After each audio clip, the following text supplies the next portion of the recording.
The iPhone 17 Air is set to debut later this year, and it's expected to feature an all-new, super thin design. And we've seen some pictures of dummy models, cases, and renders, but now we actually have a full-on video from Unbox Therapy, and that showcases newer dummy models that look to give us a better idea of just how thin the Air will be.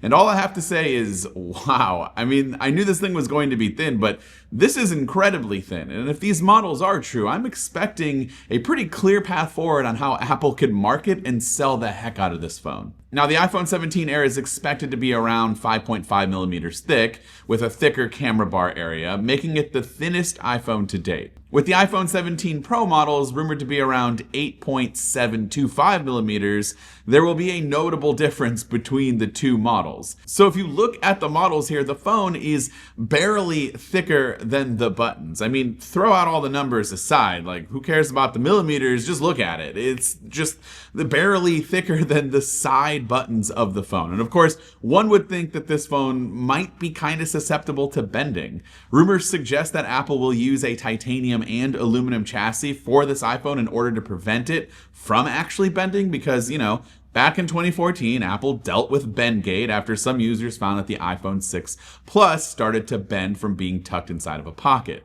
Unbox Therapy was actually one of the channels that went on to have a pretty massive viral video of the iPhone 6 bend test. So hopefully we don't have the same kind of repeat in history here with this new iPhone 17 Air. It's also rumored that Apple has decided to keep the display at 6.6 inches because of fears that a larger display would make the 17 Air too susceptible to bending.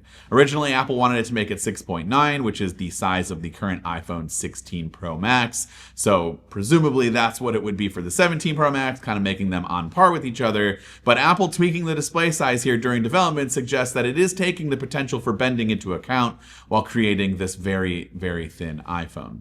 It'll be interesting to see what the battery life will be like as well with the new iPhone 17 Air because of how thin this design is. But hopefully, with rumors being that the C1 chip will be implemented inside of this phone for the iPhone 17 Air, the efficiency with the battery life kind of coupled together should be better. So hopefully we can expect it to be on par with some of the other iPhone models. The iPhone 17 Air will also have only one single lens on the back, presumably a 48 megapixel wide-angle main sensor with some digital crop available to make up for the lack of ultra-wide and telephoto lens that are found on some of the other models. We're also expecting the display to be an modern LTPO OLED panel, which allows for 120 Hz ProMotion, so you can go all the way as low as 1 Hz all the way up to 120. This also allows for always-on display, but we're not sure if that's going to be a feature that goes down to all 4 models. But you heard that right. 120 Hz ProMotion is expected to be not only on the Air, not only on the Pros, but also on the standard iPhone 17 for the first time. So rejoice. The iPhone 17 Air could also be priced at $899, which is the current price of the 16 Plus.